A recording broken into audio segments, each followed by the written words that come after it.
You're listening to The Collective Journey. Welcome back to the Collective Journey podcast. Me and Abe are back at it again. We're ready to jump into today's episode, but before we do, we want to do a little cheers, a little Prost. This is like your forewarning to the listeners. Like, if you guys aren't drinking a cold one, you probably should. A crispy boy. All right. Prost.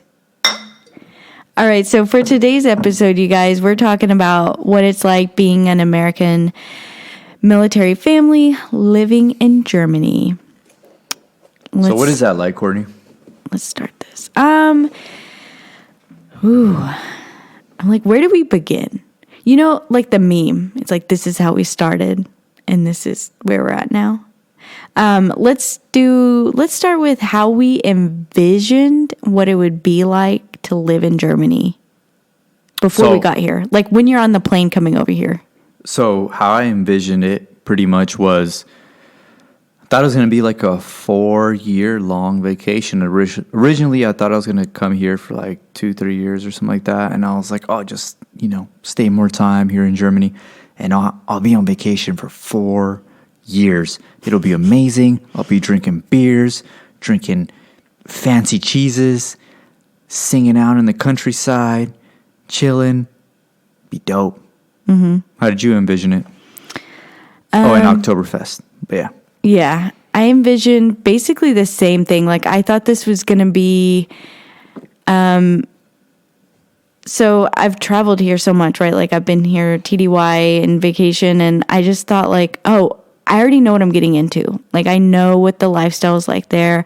I embody the European leisure and relaxation, and I'm just ready to get there and be one of them.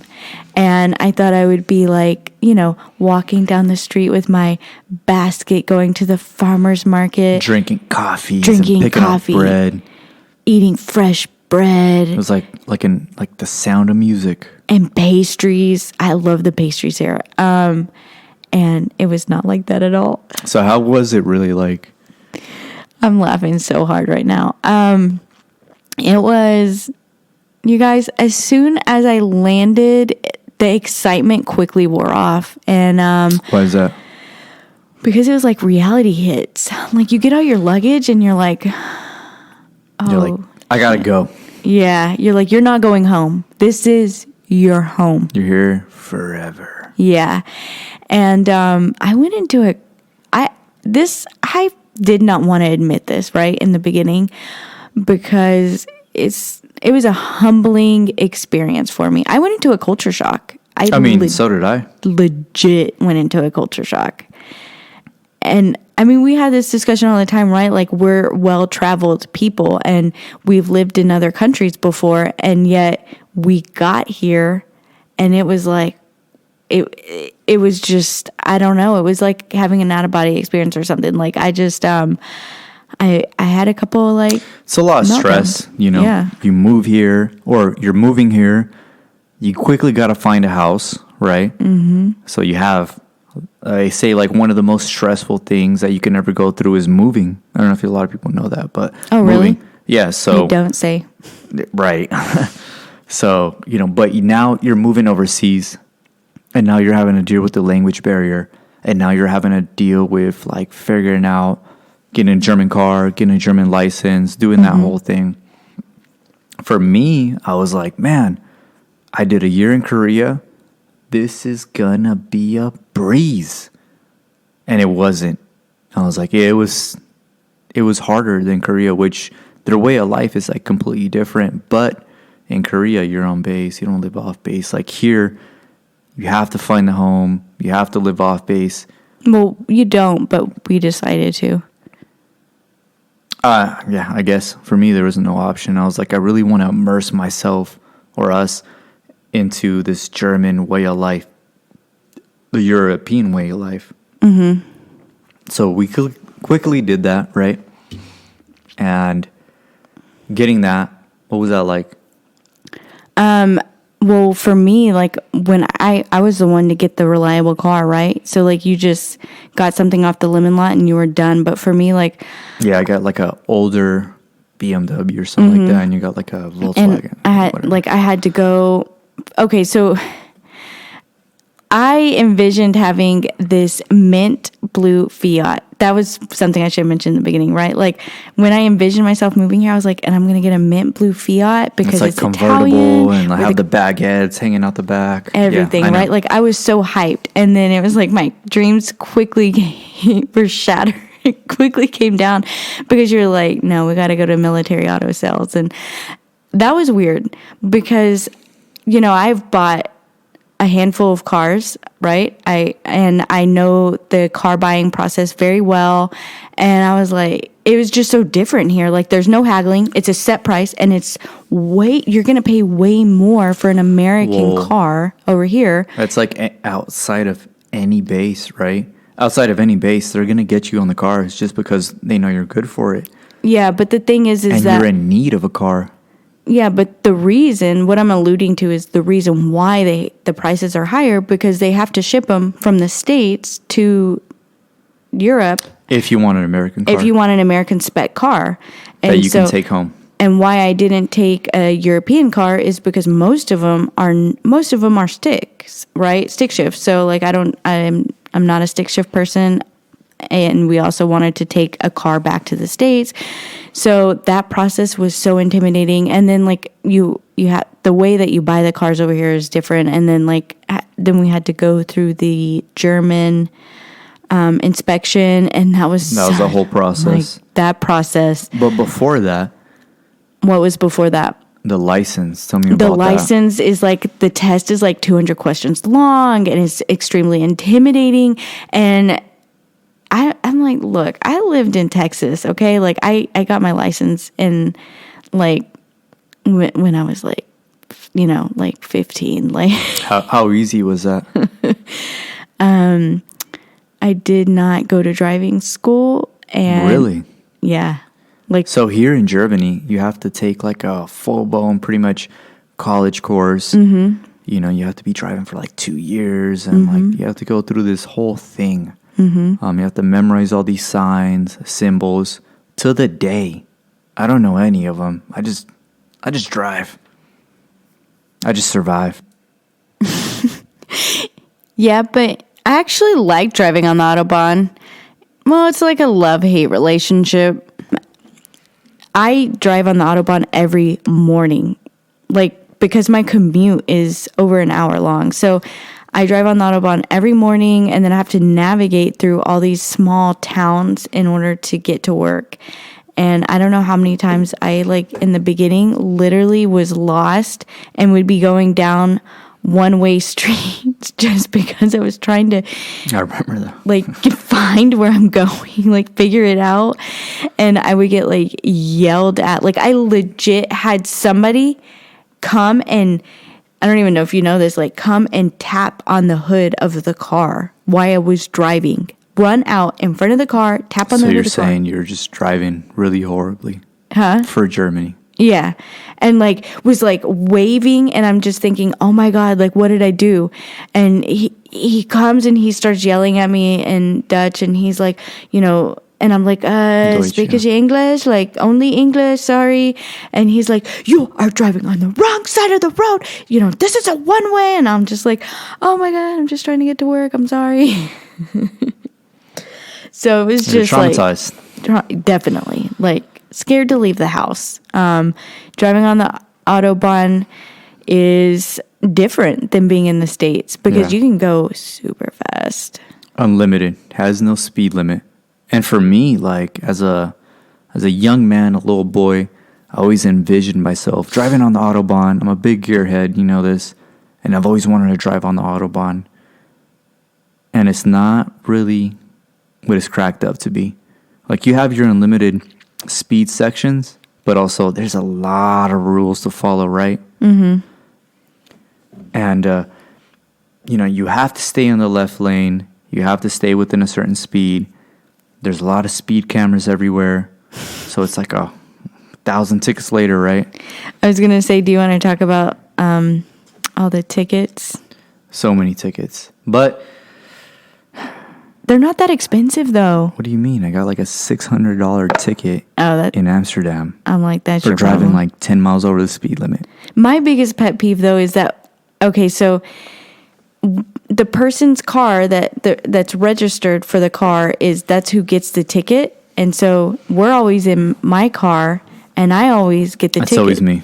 And it's always you speeding. It's always me. And I'm always getting called into my office where they collect the tickets, and I am always getting scolded. Because out here, like, it's different than being in the States. So we get our tickets, me specifically, my tickets get mailed to where I work. Everybody. Oh, okay.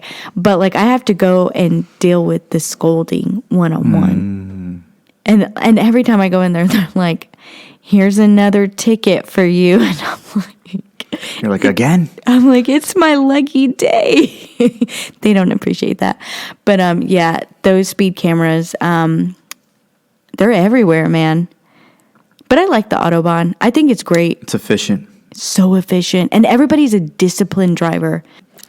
Yeah, super disciplined, and there's no janky cars out on the highway, right? Mm-hmm. Everything's like pristine, tip-top shape. Yeah. There's no oil spills. There's no broken down tires on the side of the highway. There's no trash. It's so clean living in Germany. It is. Like in the States, like they have cars that break down. You can't do that. Like you can't even stop on the Autobahn. It's illegal. It is, right? Running out of gas is illegal. Yeah. It's just a completely different life, better quality of life, right? Mm-hmm. So. Definitely. So the quality of life is better here, right? Because the EU bans, which if you don't know what the EU means, it's the European Union. They ban about like 1,300 chemicals, I think, from like entering the country.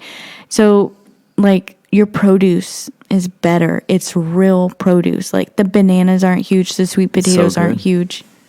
There's no, like the bread is real and fresh. Baked every day. And you have to bring your own bags, right? Yes. Which is like a good thing and a bad thing all at the same time. Like it's some growing pains with that. Definitely. With the BYOB up in the grocery store.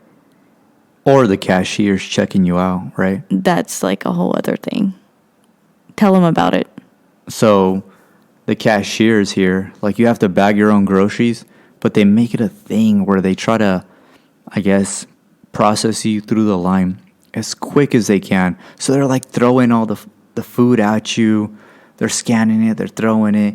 It's piling up. Then before you can even bag all the food, they start checking out the other person, right? And then they're throwing their food your way. And foods and you're trying rice to keep it, You're trying to keep it separated. It is so bad. It is. I've been yelled at a couple times because I didn't go fast enough, and it's pretty embarrassing and like awkward. And another thing though with going to the stores is learning that, we have it good where we're at because they're pretty up to date with things with technology, but like are you talking about the card? The cards, yeah. The debit card, like we don't take card. I'm like, why? So plastic isn't a thing here, right? Carrying at least like $200 cash on hand at all times. Yep. And coins, right? So there's no dollar bills. There's just €2, €1. You gotta have a little coin purse. Yes. Dude, I was just like going nuts because I was just thinking that was like a thing when I moved here. I was like, I need a coin purse because the coins, it's like they're so serious about certain things take coins, like what we didn't mention just now about the grocery store, like the stupid carts. You have to have a coin for the cart. Right, you have to put in a coin in order to check out the cart, the shopping cart, and it's like meant to be a deposit, so that way you can return the cart, get your $2 back if you want them, which I always do. Of course. Just to shop. It's a whole process. So if you don't have change or cash on hand, you're at a disadvantage every time. I was just saying, like, you have no idea how many times I've like just trying to get in and out and been at the grocery store and didn't have any coins and just like, I'm like, fuck my life. Can't handle this. Not today. Yeah, them not taking the cards is like my least favorite thing. But like the customer service here, it's different. It's not like in the States. Well, yeah, like because Germans are very cold, right? They're very cold people. It takes a lot for them to warm up to you and get to know you. They're strict, right? They're very by the book, by the rules, right? Disciplined, yeah. So their customer service sometimes, I would say, isn't up to par with like American standards, just because they don't work for their tips. Like that's a thing in the States, right? Like they ask you for like, if you need a water, if you need a water, if you need a refill, you need a refill, and it's like over and over and over, and it's like the costing, like badgering. It's kind of nice here, and bad, right? It's like good and bad. They give you your time and they give you your space to enjoy your meal, savor your meal, and have company, but they're not very attentive, right? No, they're not. I mean, I like it, right? I know a lot of people who hate it, like a lot of Americans who hate it. I don't believe in that. They call that like the McDonaldization theory, and like the be in and out, and that's it. But I like the leisure time. But sometimes, like, when you need something, or like, for us, like, we have a son, so like when he's acting out, it's like that's not the time to when like, he needs his juice, or like that's French not the fries. time to keep us waiting. Or French fries. I like it, but the tipping, like, that's one thing that I'm not gonna lie. Like, I don't tip here. I know a lot of Americans who come and they tip, and I've been told many times that depending on where you're at, like sometimes it's considered rude, and sometimes it's actually, if you're in a more Americanized spot, like it's expected. So I like not tipping. I think it's great. And I think that the leisure aspect of like when you go out to eat, I agree. Like you should be relaxing. But it's taken a while to like really get it adjusted to with a kid, I feel like. And I feel like for you, the biggest thing to get adjusted to is the ice. When you go to the restaurants, you guys, you're not going to get your ice cold Coca-Cola. You know what you're going to get? A lukewarm Coke, okay? Even when the Coke is actually like in the fridge, it's not that cold. Like when they bring it out and they're like, it's cold. I'm like, yo, that's lukewarm. It's lukewarm. And, it's lukewarm. I remember one time, right, you got like a Coke, and they brought out the Coke, and you asked for ice this one specific time, right? Mm-hmm. And so like when we go out, like me and Abe play like tag team, like you're it, no, you take one for the team. Like with speaking to the waitress, right? Because it's like a process. This language barrier, like how friendly are they going to be? How willing to work with you are they going to?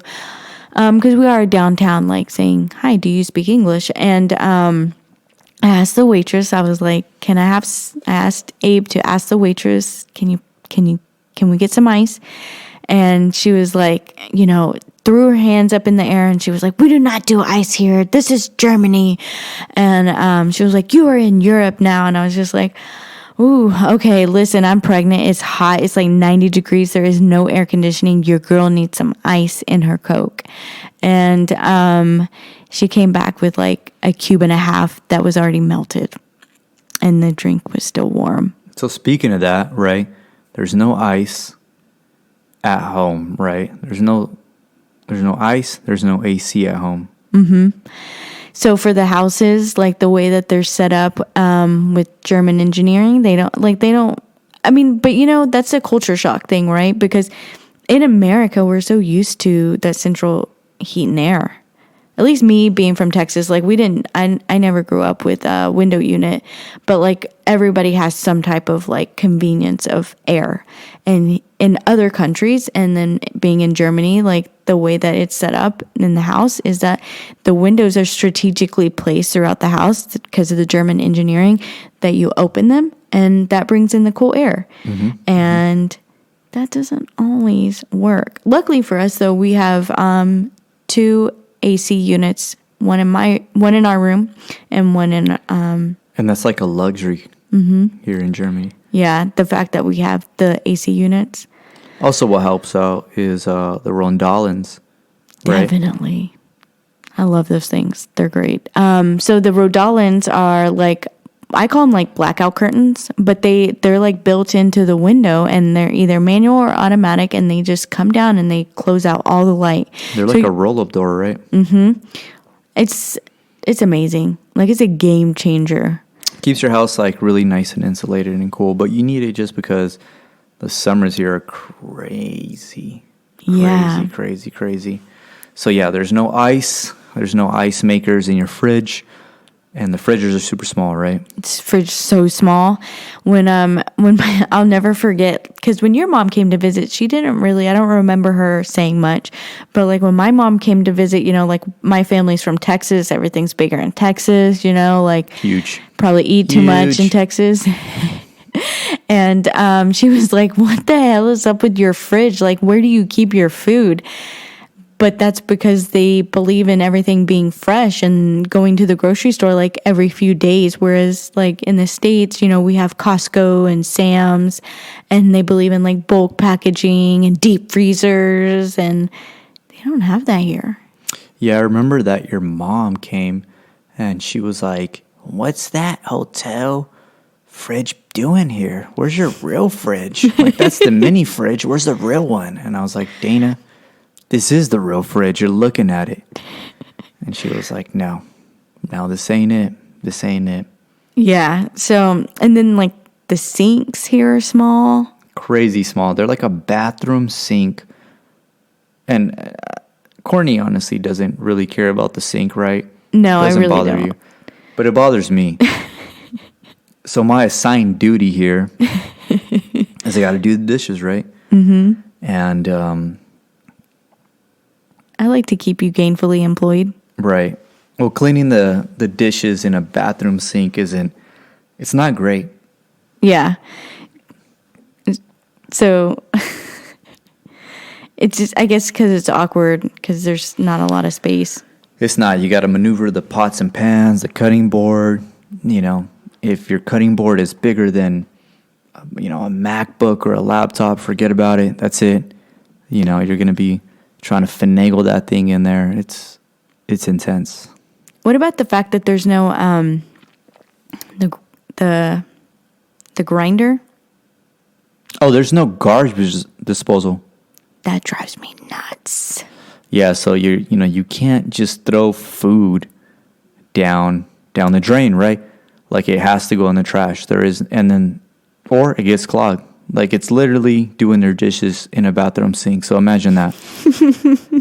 And then you have to like separate all your trash out, right? Like, you have recycling, you have glass, you have plastic, you have, you know, solid waste. For the longest time, I'm not going to lie, we didn't even do that. We were just throwing everything in one trash. And I was just like, I don't know, Courtney, this is too complicated. I don't know if this is plastic or if it's paper or where does styrofoam go? Like, I don't know. Because, you know, like I come with the questions and you're like, I don't know. And I'm like, how have you been surviving here? I'm like, I'm not surviving here, Courtney.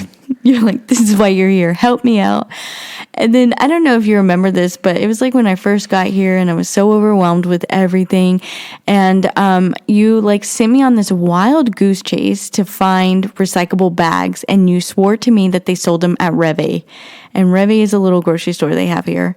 So here I am looking up and down every aisle and I cannot find these specific recycling bags. And lo and behold, like a year later, we find out that they keep them at the town hall. Right. That's not the only place where they sell them, though.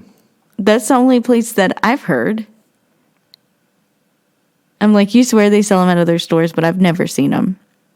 I don't really know. I don't really know what I'm talking about, to be honest. Like, still to this day, we don't even have the right bags. The actual recycling people, I think they just felt really bad for us. And they just started taking our bags because for a while they wouldn't. We were like, it's a yellow bag.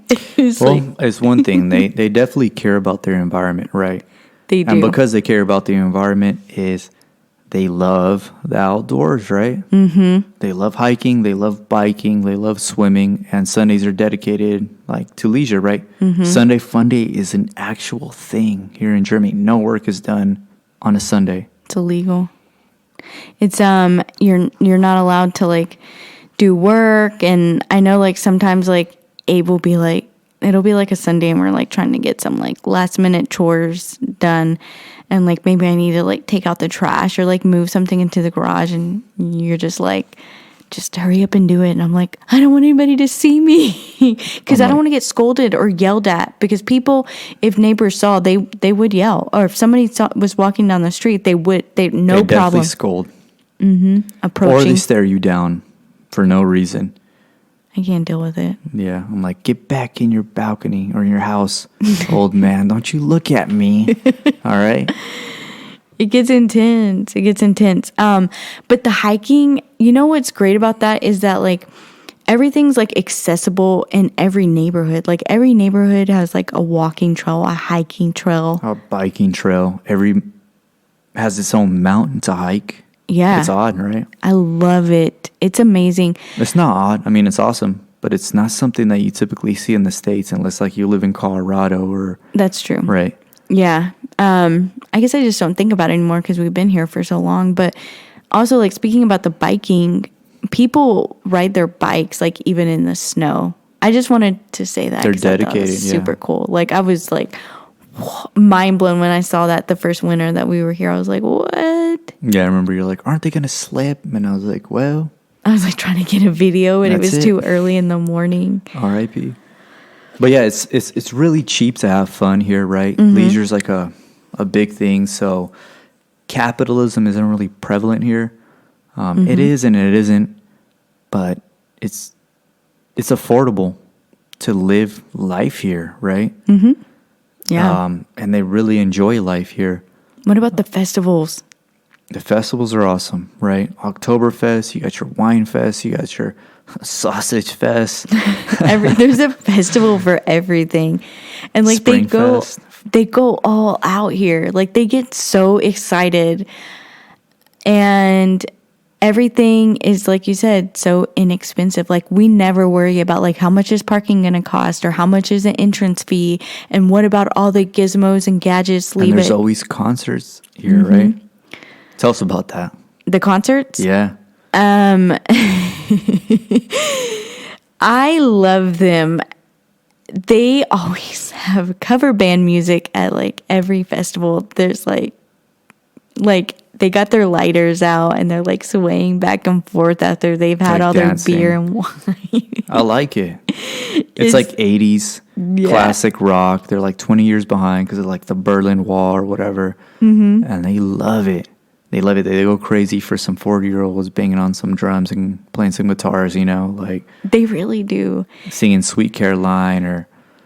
I remember being here for the Christmas market and our first time together, and we were, like, talking about how, like, in the States, like, Americans are so, like, uptight and they wouldn't, like, be as relaxed as the Germans do. But, like, I mean, you have people that are, like, in their 20s and in their 60s, and they're out there having some Glühwein at the Christmas market. They really kick back, right? Getting down. I love it. They don't, what's it called? They work to live. They don't live to work, right? That's important. That's them in a nutshell. Yeah. I think they definitely have that part of life figured out. What about the fact that beer is cheaper than water? People don't believe me when I say that. I'm like, yo, beer is cheaper than water. And they're like, no. And I'm like, yeah, you buy a bottle of water, it's like $3. You buy a beer, it's like $2.50. Love it. You get a little buzz, you know. So throughout the week, I think you reached out and you wanted to do like a Q&A, right? Yeah. So I put some feelers out there and asked people, like, you know, because I get questions all the time. We've been here for like a few years now, and people are always asking me like really weird questions about what it's like living here. And so I put out a Q&A. I told them we were going to do a Q&A. Right. So I got the questions right here. And first question. Yep. When are you coming back? So that's like the age-old question for any military people, like away from home. When are you gonna come visit, right? Like, so, but what? I was just thinking, like, that's great that you're going to Paris every weekend, but when are you coming back and visit us in Wichita, Kansas? We'll be, that was a joke, by the way, if you didn't get it. But we'll be back next fall. We don't know where yet, though, but we'll be leaving next fall. Throw the dart at the globe, right? We'll see. So, next question. What's the weather like in Germany? That's a good one. Right now we're transitioning from fall to winter. So right now it's like the low 50s, 40s. I mean, I feel like it's like living on the East Coast where like it's a real season every season, but I feel like it's on another level, right? Don't you feel the same way? Like we have fall, we have winter, we have spring and summer. Yeah, you definitely have the 4 seasons, right? And it's like the definition of that season, right? Like fall is fall, browns, leaves are changing. Winter is like snow, Christmassy. Spring is like this beautiful, like pristine weather. It's like 70s, not too hot, not too cold. And then summer is like hot. Ooh, you know what about the winter though? Is that living on the East Coast and then like you know, we get all the bad snowstorms, right? And then like everybody always comes out like with the salt trucks and they like plow through and it's no big deal. Like there's really minimal excuses as to why you can't get to work. But here they don't do that. That's not as prevalent like on the Autobahn and like in the neighborhoods. And it's kind of scary whenever like all the snow comes and the ice because They're like, well, we'll get to it when we get to it. Yeah, like that. Like I feel like that's the saying here. Like we'll get to it when we get to it. They do kind of do a good job on the Autobahn. Yeah, it's just not as I mean, in all honesty, like it's not as quick as it is in the States. Like it's not as fast because they like all work through the night. Yeah, they do not work through the night. Yeah. So next question is, how is working there different from the States? What are your struggles? What are your strengths? Good one. Strengths. Let's start with strengths. Strengths I will probably walk away from this experience would be, learning how to quickly adapt and acclimate, and having the experience of like working in a foreign country and learning how to be respectful. It's humbling. Learning how to be respectful and tactful and learning how to conduct business on an international level. Yeah, that's definitely it, because the language barrier could be a problem, right? Mm-hmm. And sometimes the continuity isn't as good, right? Yeah, it's not. That would be like a struggle. Yeah. Like a struggle would be that. Well, for me, like for where I work, I on the civilian side, I work at a headquarters in a headquarters environment, so it's like very high paced, and we're overseas, so the turnover is high and the continuity is low, meaning that like the instruction and the guidebooks aren't always there for you to do your job, but you're also in a high-paced environment, so there's no time to really ask a lot of questions, how, what, when, where, why, because you already just need to know. So those are definite struggles with that. Another struggle is because for me, being in the reserves, my base is in the States right now, so I have long days. Like sometimes I'm having to hop on calls or do emails at like 10 o'clock at night just because that's when the States are waking up, or that's when I can get a hold of them. So those are my struggles. What about you? Same thing. All those and more. No, so about the same. Being flexible. Be flexible like the bamboo, not like the oak, right? I like that. Both strong, but bamboo's flexible, right? learning how to conduct business on an international level, especially with your German counterparts, just because the language barrier is a huge thing. It's almost like sometimes playing a game of telephone. You're like, hey, I need you. You pull German civilian in, right? And you're like, I need you to translate this to this guy. Make this phone call for me. So you're telling him, he's telling the guy, he's telling him, and a lot gets lost in translation. You just kind of have to work through it. It's a whole thing. Mm-hmm. I'll say, yeah, that's like the struggle. Everything's a struggle here, right? Everything's always changing. Everything's a process. But yeah, that's what I got. Last question is, what is the journey in parenthood like in Germany? That's a good one. I think that the answer is too long, and maybe we should do an episode on that. Yeah? Yeah. All right. Yeah. So we'll hold off on answering that one. But we hope that you guys enjoyed our little tidbit on what it's like living in Germany. And if you live here and you're listening, we hope that you can relate. And also, if you're in the military and you're PCSing here, if you want us to do an episode on what it's like to PCS here, we definitely could do that. And as they say in Germany, choose. Choose. Courtney and Abe signing out.